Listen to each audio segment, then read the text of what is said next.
Pernahkah Anda bertanya kepada Tuhan, mengapa orang jahat masih tanpa berhasil? Mengapa dunia masih penuh ketidakadilan? Jika Engkau berkuasa, mengapa Engkau tidak segera menyingkirkan semua kejahatan? Pertanyaan-pertanyaan itu telah hidup di hati manusia sejak dahulu. Melalui 3 perumpamaan yang sederhana, Yesus tidak memberikan jawaban yang mudah. Sebaliknya, Ia mengundang kita melihat dunia dengan mata Allah. Sebab Allah bekerja dengan cara yang seringkali berbeda dari harapan manusia.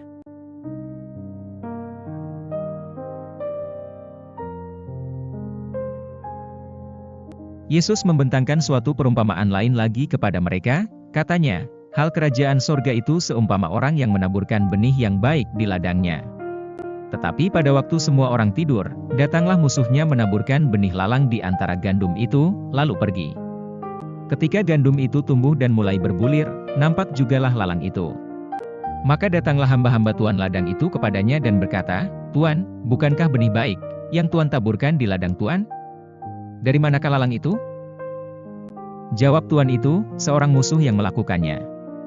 Lalu berkatalah hamba-hamba itu kepadanya, "Jadi maukah Tuan supaya kami pergi mencabut lalang itu?" Tetapi ia berkata, "Jangan, sebab mungkin gandum itu ikut tercabut pada waktu kamu mencabut lalang itu.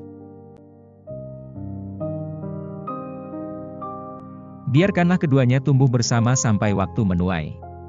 Pada waktu itu aku akan berkata kepada para penuai, kumpulkanlah dahulu lalang itu dan ikatlah berberkas-berkas untuk dibakar, kemudian kumpulkanlah gandum itu ke dalam lumbungku."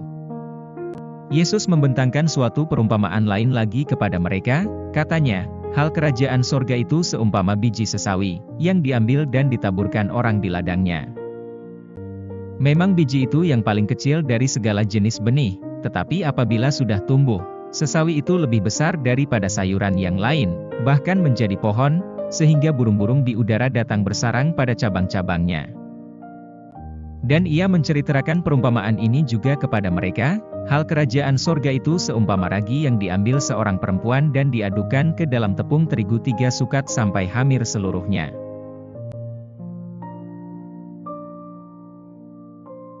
Supaya genaplah firman yang disampaikan oleh Nabi, "Aku mau membuka mulutku mengatakan perumpamaan, aku mau mengucapkan hal yang tersembunyi sejak dunia dijadikan." Maka Yesus pun meninggalkan orang banyak itu, lalu pulang.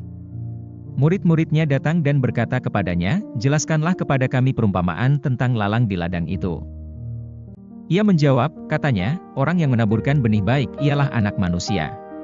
Ladang ialah dunia.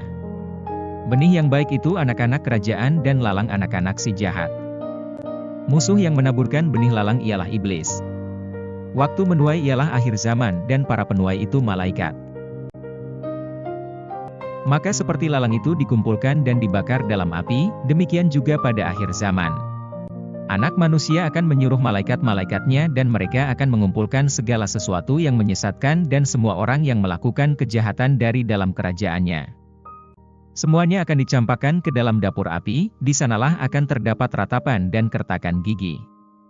Pada waktu itulah orang-orang benar akan bercahaya seperti matahari dalam kerajaan Bapa mereka. Siapa bertelinga, hendaklah ia mendengar.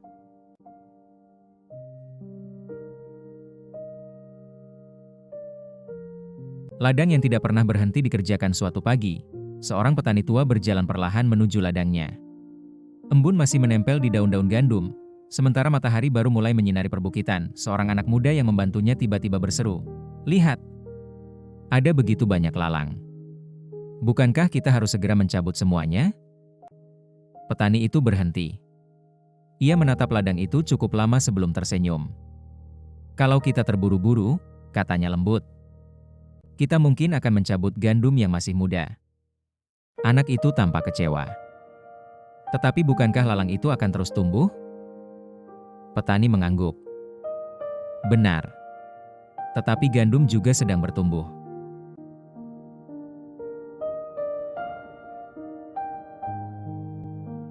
Mereka melanjutkan pekerjaan hari itu.